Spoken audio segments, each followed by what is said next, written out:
Pemirsa, Anda masih menyaksikan Bengkulu Bicara.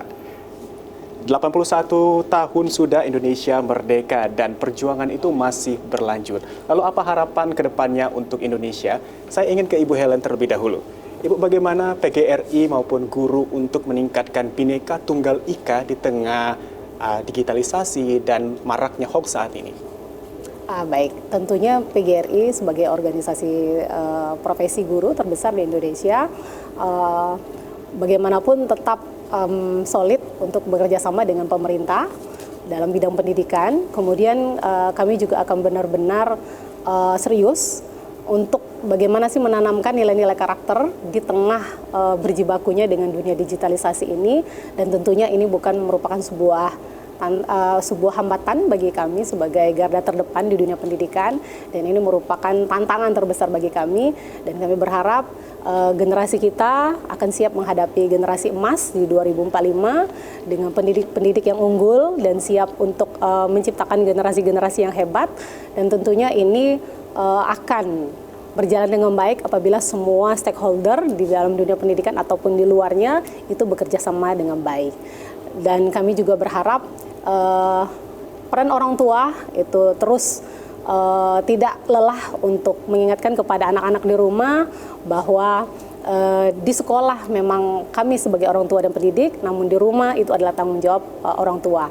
Dan kami juga berharap nantinya di 2045 kita akan menjadi negara yang kuat, yang hebat, kemudian generasi yang cemerlang ya Prof ya. Kemudian memang siap untuk ke globalisasi, seperti itu. Baik Ibu, mungkin kita ke Profesor Sugeng. Setelah 81 tahun merdeka nih Prof, jika harus memilih satu hal yang paling mendesak, yang perlu dibenahi agar Indonesia bisa melaju lebih cepat, itu apa kira-kira Prof? Yang jelas kita harus mengikuti perkembangan zaman. Jadi kalau kita kemudian membina artinya bagaimana sikap perjuangan memunculkan sifat-sifat itu adalah sesuatu yang otomatis, tapi yang lebih utama adalah mengikuti teknologi. Jadi artinya kita harus berlari, jadi seluruhnya kepada kita semua, khususnya generasi muda, kita ikuti perkembangan teknologi.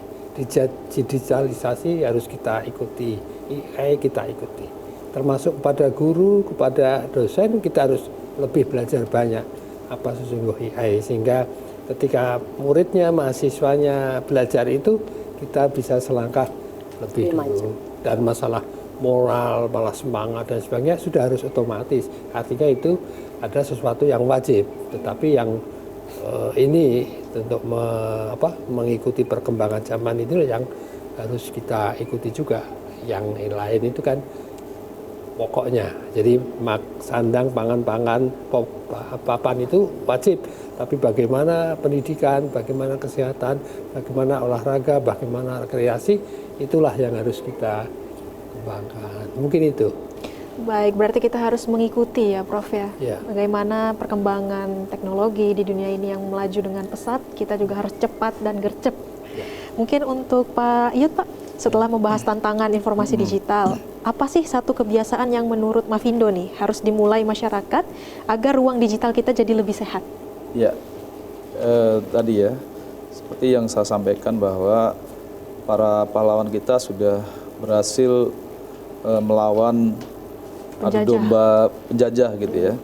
Dan kita di era digital ini, kita juga harus mampu melawan adu domba yang ada di media sosial gitu. Nah, karena ya adu domba yang ada di media sosial ini bisa menjadi nyata kalau dibiarkan gitu. Nah, karena itu pemerintah harus dan semua segenap instansi ya harus mengisi ruang-ruang kosong agar ruang kosong informasi itu tidak berubah menjadi hoax gitu. Nah, dan masyarakat harus menjadi pengguna media digital yang kritis.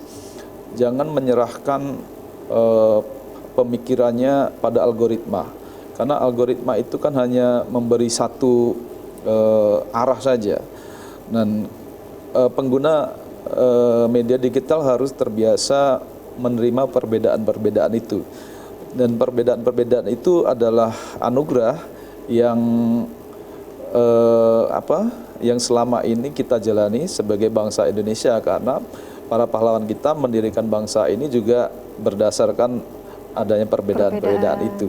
Nah, pengguna media sosial atau media digital secara khususnya harus menjadi pengguna yang bijak dan kritis. Nah, kalau Mavindo selalu menekankan harus saring sebelum sharing gitu. Saring informasi yang didapatkan, apakah hoax ataukah konteksnya sesuai konteks atau tidak. Kemudian baru di-share kalau itu penting. Kalau tidak penting, tidak perlu di-sharekan. Jadi Benar sekali. itu. Baik, ini pertanyaan untuk semuanya. Jika kita bisa melihat Indonesia ke depannya, boleh satu kata yang terlintas di benak Bapak atau Ibu, ke depannya 10 atau 20 tahun nanti Indonesia akan seperti apa? Baik, Boleh mungkin dari dari Ibu Ibu. Helen terlebih dahulu? Indonesia hebat, Indonesia kuat, dan Indonesia sehat. Oke, baik dari Generasi muda yang cemerlang dan menjadi pemimpin yang akan datang. Amin. Indonesia yang maju. Baik. Mungkin kita ke Profesor Sugeng nih. Apa harapan Profesor terhadap generasi muda agar mereka tidak hanya menjadi penonton tetapi menjadi pelaku dalam perjalanan Indonesia menuju Indonesia Emas 2045 nih, Prof? Ya, saya optimis ya, Indonesia Emas itu mengikuti bonus demografi ya. Jadi pada kesempatan bagi orang-orang muda yang sekarang umur 30 sampai 45 tahun. Kalau dulu kan menduduki suatu jabatan itu kan umur 45 sampai 55. Tapi sekarang umur 25 sudah mulai bagus, dan pada umur 30-35 sudah jadi kepala-kepala dinas. Oh, iya. Bahkan mahasiswa kita jadi bupati aja banyak. Ya artinya bahwa memang menghadapi pada masa itu. Nah, yang generasi Luna Maya, lanjut usia namun masih gaya, untuk tahu diri, Luna Maya. Apa tadi, Prof? Lanjut usia namun masih gaya. Lanjut usia namun masih gaya. Ya harus ikuti aja perkembangan AI-nya gitu kan. Yang tadinya jajan tidak tahu pakai QRIS, tanya cucunya. Nah, kemudian ini kalau mau pergi kemana nunggu ojek kelamaan pakai online kan, Ojek online ya. Jadi harus mengikuti. Tidak, kalau tidak ya dia jalan dari sini sampai Sukamerindu. Oh iya benar. Nah, itu saya kira. Baik Bapak, mungkin untuk Pak Iyut, apa harapan Mavindo Pak untuk Bengkulu agar masyarakat bisa bersatu dan maju bersama di era digital ini Pak? Ya, harapan Mavindo agar di era digital ini masyarakat dapat memanfaatkan kemajuan teknologi digital secara bijak, digunakan untuk hal-hal yang positif, untuk bisnis, untuk pendidikan, untuk pelayanan publik dan lain sebagainya. Dan tetap kritis menerima setiap informasi yang ada di media sosial, dan jangan menyerahkan pola pikirnya pada algoritma, karena algoritma itu tidak memberi pilihan gitu. Jadi kita harus mau menerima perbedaan-perbedaan yang ada di media sosial ini, karena perbedaan itu sesungguhnya adalah anugerah bagi kita semua sebagai bangsa Indonesia. Itu. Baik, luar biasa sekali. Terima kasih banyak Pak Iyut, Prof. Sugeng, dan Ibu Helen sudah hadir di studio pada hari ini dan membagikan insight-insight-nya terkait tema kita pada hari ini. Baik pemirsa, 81 tahun kemerdekaan bukanlah akhir dari perjuangan, melainkan perjalanan yang harus terus dilanjutkan. Kemajuan Indonesia tidak hanya ditentukan oleh pembangunan fisik tadi, tetapi juga oleh kualitas sumber daya, pendidikan, literasi digital, serta kemampuan masyarakat menjaga persatuan. Bengkulu juga memiliki peran penting dalam perjalanan tersebut dengan potensi daerah, SDM yang berkualitas, dan kolaborasi antar pemerintah, akademisi, guru, masyarakat, serta generasi muda, dan tidak lupa peran orang tua. Tadi kemajuan bersama bukanlah hal yang mustahil.